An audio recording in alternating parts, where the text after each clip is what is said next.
Thank you. You may be seated. We are here on the matter of State of Ohio versus Donald Kopchak, case number 25CR0520. Mr. Kopchak is present in court with his counsel, Attorney Spellacy.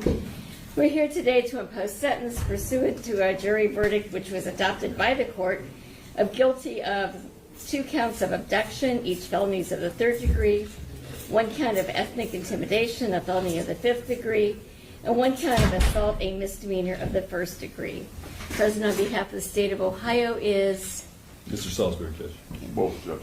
all right, Attorney McNamara and Attorney Salisbury. Mr. Salisbury, are you speaking on behalf of the state? Yes, Your Honor. Okay, do you have any recommendations? Yes, Your Honor. You heard the trial, so there's no need to belabor the facts. As I said in the Mr. Lajak sentencing, this is a crime that kind of divided the community, very impactful, we believe. We believe the jury got it right, and quite frankly, as the court shall recall, didn't take a very long time to deliberate even. The impact on the victim was great, and although that impact was so great, he still to this day is saying he doesn't want anything bad, see anything bad happen to these 2 guys, which is kind of amazing to me, considering what he was put through that day, both physically and mentally now, as you heard his testimony. The defendant, in my mind, has still not taken responsibility, although he does say he does never deny doing anything. I don't believe that's true. You'll recall his testimony. I don't believe he did admit to all the physical aspects that he did to the victim, but you know, I'm not saying he sat there and denied doing anything. He didn't. And again, he thought he was justified in doing so.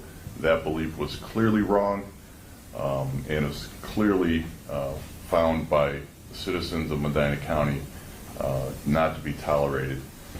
Judge, this was a clear case of ethnic intimidation. We believe a prison sentence is appropriate, and we would leave that length of which in the court's discretion. Thank you. Mr. Spellacy? Thank you, Judge. Also with me is Lewis Group, Your Honor, and Ms. Hanson is also sitting back there. Judge, obviously I filed a sentencing memorandum with you on June 9th. I believe I'm confident the court got it, read it. There's some great letters attached. I think they describe Don very, very accurately and very well. You know, this is a tragic situation, obviously, for everybody. And I would disagree with Mr. Salisbury that my client he testified to what he did. We can go over the spilt milk, so to speak, but there wasn't a justification instruction, there wasn't an expert report that was submitted, but that's for a different day, Judge. But I think that could have changed the outcome substantially. Judge, I could just say that in the brief, you know, he's a father. He's a good father. He was a coach. He was a good coach. He was a police officer. He was a good police officer. And I think a lot of these people behind me would support those contentions, Judge. He's been in jail 82 days. They have not been an easy 82. I think the pre-sentence report indicates his likelihood of recidivism is at a score of 1. So I don't think that we need to protect the public from him. And I think the odds of this happening again are extremely unlikely. Judge, I think all those things speak to a community control sanction, and that's what we're asking you to do here. Thank you. Thank you. Mr. Kopchak, what would you like to say on your own behalf?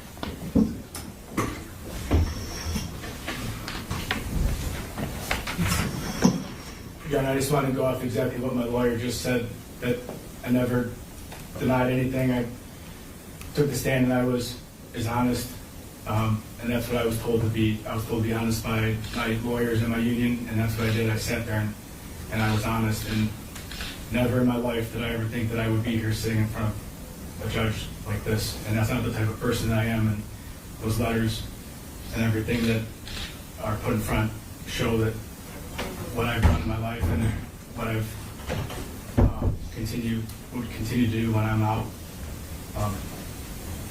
And on behalf of my lawyers and everything, they, I was advised to keep this as to basically that. Well, Mr. Kopchak, I have read the sentencing memoranda. I have read all the letters in support. The thing that the letters in support don't discuss is the effect of your behavior on the victim in this matter. And so my focus is not on whether you're a good person, I'm sure you're a fine person, but on your behavior and the impact that that had on the victim. And so after consideration of all the relevant factors set forth in the statute, and also the information contained in the pre-sentence investigation report, it is the sentence of this court that on count 1, a felony of the 3rd degree, you will have 18 months in prison. On count 2, also a felony of the 3rd degree, you will have 18 months in prison. On count 3, a felony of the 5th degree, you will have 10 months in prison. And on the misdemeanor of the 1st degree, you will have 120 days in jail. Your time will run concurrently and not consecutively. Upon your release from prison on counts 1 and 2, you will have a mandatory period of post-release control of between 1 to 3 years at the discretion of the adult parole authority. When this period of post-release control is imposed, if you violate the terms of that supervision, the adult parole authority is authorized to return you to prison for up to 9 months for any single violation, up to a maximum of 50% of your prison term for all violations. If while on post-release control you are convicted of a new felony offense, in addition to being punished for the new offense, the judge could add an additional consecutive prison term of 1 year, or whatever time remains on your post-release control term, whichever is greater. As you will be incarcerated, all fines and costs will be waived. Also, on count 3, the felony of the 5th degree, you may be subject to a period of 2 years possible discretionary post-release control. I also need to notify you of your appellate rights. You have the right to appeal the conviction or sentence in this case. You do that by filing a notice of appeal with the Clerk of Courts for the Court of Common Pleas within 30 days of this sentence. If you're unable to pay the costs of an appeal, you have the right to appeal without payment of those costs. If you're unable to obtain counsel for an appeal, counsel will be appointed without cost. If you're unable to pay the cost of documents necessary to an appeal, the documents will be provided without cost. You have a right to a notice of appeal timely filed on your behalf. Do you wish to appeal? Yes. Okay. Can you afford counsel to represent you? Yes. Then you do not need the court to appoint counsel for you, correct? No, ma'am. Right. At this time, then, you are to remain in the custody of the Medina County Sheriff's Department for transportation into the custody of the Ohio Department of Rehabilitations and Corrections. Anything else, Mr. Spells? Thank you, Judge. Just for the record, count 1 and 2 would merge. I know it's a concurrent sentence, but I believe they would. I don't want to concede that point, Judge. I don't think they do merge. I think they're separate animus. I think he removed the victim and also restrained him at 2 separate times. So I don't want to concede that they merge. Okay. So, Mr. Spells, I have not been briefed on that issue, so at this point in time I do not believe that they merge, but that perhaps is an issue for appeal. Okay. And Judge, can Mr. Grube address you as to appellate bond? Certainly. Thank you. Good morning, Your Honor. Louis Grube. Always great to come down to Medina County. I'm going to make an oral motion for a stay of the sentence on behalf of Mr. Kopchak. There are a couple matters with respect to that. For a stay motion, there are basically 2 considerations. The first is the same kind of bond considerations the court would normally consider when releasing somebody pending a trial. I'm going to defer to the court on those. There's already been a personal recognizance bond. If this is granted, that would be appropriate. I have no reason to believe that there's anything that's changed, simply because Mr. Kopchak has been convicted. He's the same person before you, same family, same considerations. He's not a flight risk. As to whether or not a stay should be granted, the general standard applied by the Court of Appeals across the state of Ohio is whether there's a reasonable argument for appeal. The court referenced numerous times in the transcript, which I've now read in the last couple of days, that there could be an appeal, likely would be an appeal. There were a couple issues. I'm happy to address the specific issues pending appeal if the court would like to get into that, but I think that given all that has happened, it's probably safe to say the court understands the issues from the trial, and we would just say that there are reasonable grounds for appeal. Coming out of today, if the court could issue a ruling on this in writing in the sentencing entry, that could avoid a written motion, but I'm also happy to brief it in writing for the court.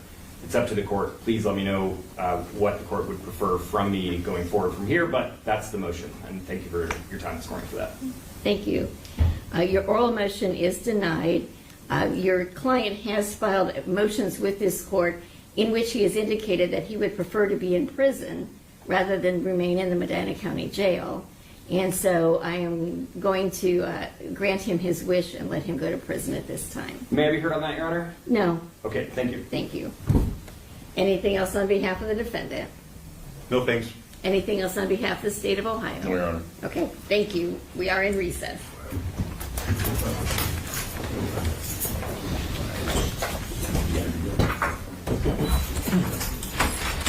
Yep.